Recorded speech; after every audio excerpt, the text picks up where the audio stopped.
मां कुशल्या का अपहरण भी किया है। कुशल्या का अपहरण करके तो उन्हें एक बहुत बड़ी पेटी में बंद कर दिया। बंद करके सागर के किनारे आके एक बहुत बड़ा मगरमच्छ था, उसे बुला के, देखो कितना नियंत्रण था जीवों पर, प्राणियों पर, देवी देवताओं पर रावण का।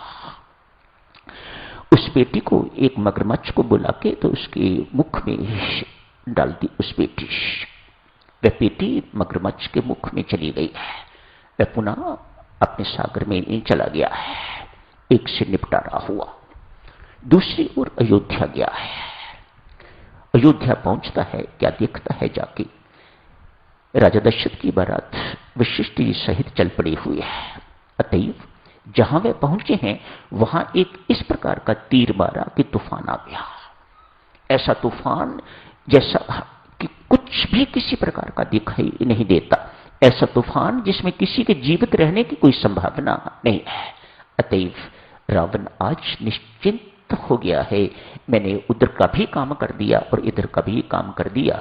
अब देखूंगा इनके ज्येष्ठ संतान किस प्रकार पैदा होती है। मैंने परमात्मा का, विधाता का विधान बदल के रख दिया है। उधर साधक्षणों, जिस बेटी को रावण ने मगरमच्छ के मुख में डाला था, किसी दूसरे मगरमच्छ ने आखिर यही कहना पड़ेगा आप सबको, होता तो वही है जो परमात्मा की इच्छा हुआ करती है। उसकी इच्छा से प्रबलतर कुछ नहीं है। उसकी इच्छा प्रबलतम है। वह उसी के अनुसार सारे के सारे संबंध बनते हैं। उस मुख में पेटी डली हुई थी, मगरमच्छ का मुख। एक दूसरे मगरमच्छ ने उस पर आक्रमण किया, अटैक किया। उसको लगा इसके मुख में क्या चीज है, मुझे लेनी चाहिए। आक्रमण किया, पेटी मुख से निकल गई। वह पेटी कहां जाके पहुंची है? उसी स्थान पर जहां बारात का ठहराव हुआ था। वह पेटी वहां जाके खुली और खुलने के बाद साधक्षणों पेटी को खोला गया। कुशल्या बाहर निकलती है। कहते हैं महर्षि वशिष्ठ ने राजा दशरथ का और कुशल्या का वही विवाह करवा दिया। एक वर्षन तो इस प्रकार का है, एक अन्य वर्षन भी है।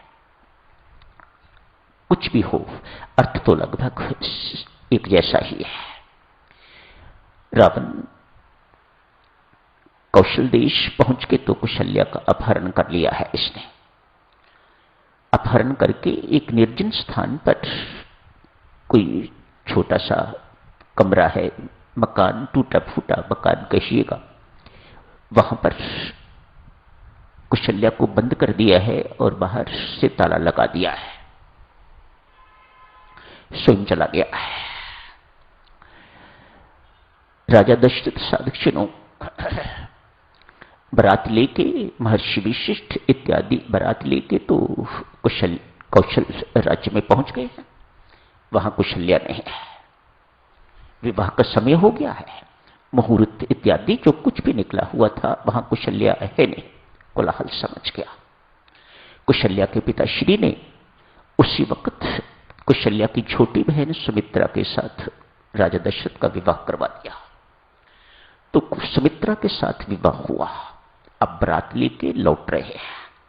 राम जी की करनी देखिएगा, उसके खेल देखिएगा, उसकी लीला कैसी अद्भुत है, कितनी एक्यूरेट है, देखने की तो ये बात है। उसी स्थान पर बारात का पड़ाव पड़ा जहां पर कुशल्या जिस कमरे में बंद थी। सिसकियों की आवाज आई, रोने की आवाज आई। राजा दशरथ को लगा इसके भीतर कोई है। ताला तुड़वाया। ताला तुड़वाने के बाद देखा तो उसमें कुशल्या। सुमित्रा कुशल्या से मिली, एक दूसरे के गले लगे। राजा दशरथ से कहा, पतिदेव यही है मेरी बहन कुशल्या जिनके साथ आपका विवाह होना था। हाँ मैं जानता हूं, मैं पहचानता हूं। सुमित्रा तेरा साथ मेरा विवाह हो चुका हुआ है, इसके साथ मेरा विवाह होना था, मैं दोनों को ही रखूंगा। दोनों के साथ वहीं पर कुशल्या का फिर विवाह हुआ। दोनों पत्नियों को लेके तो राजा दशरथ वापस अयोध्या पहुंचे। कौन टाल सकता है परमात्मा की इच्छा को?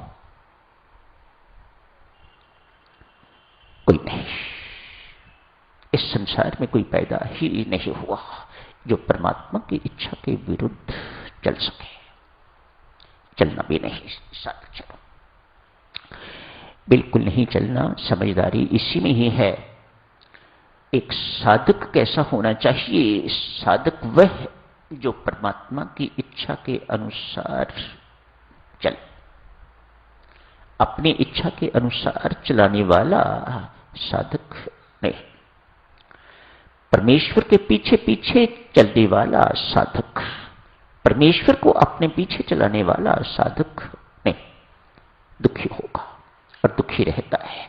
हमारे दुख का कारण, हमारी चिंताओं का कारण, हमारी उदासी का कारण इसी प्रकार की अपेक्षाएं।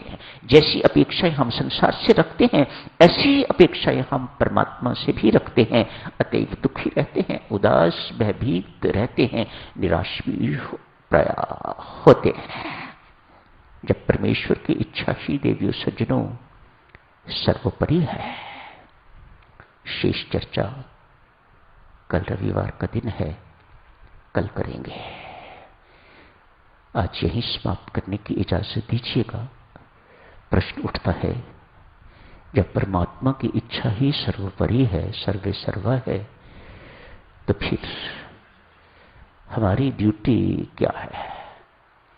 जो राम न चाहे तो नच्चो जी, जो राम न चाहे तो नच्चो जी, जो राम न चाहे तो नच्चो जी, जो राम न चाहे तो नच्चो जी, जो राम न चाहे तो नच्चो जी, जो राम न चाहे तो नच्चो जी, जो राम न चाहे तो नच्चो, राम न चाहे तो नच्चो जी, जो राम न चाहे तो नच्चो जी, राम न चाहे तो नच्चो जी, जो राम न चाहे तो नच्चो जी, जो राम न चाहे तो नच्चो जी, जो राम न चाहे तो नच्चो जी, जो राम न चाहे तो नच्चो जी, जो राम न चाहे तो नच्चो जी, जो राम न चाहे तो नच्चो जी, जो राम न चाहे तो नच्चो जी, जो राम न चाहे तो नच्चो जी, जो राम न चाहे तो नच्चो जी, जो राम न चाहे तो नच्चो जी, जो राम न चाहे तो नच्चो जी, जो राम न चाहे तो नच्चो जी, जो राम न चाहे तो नच्चो जी।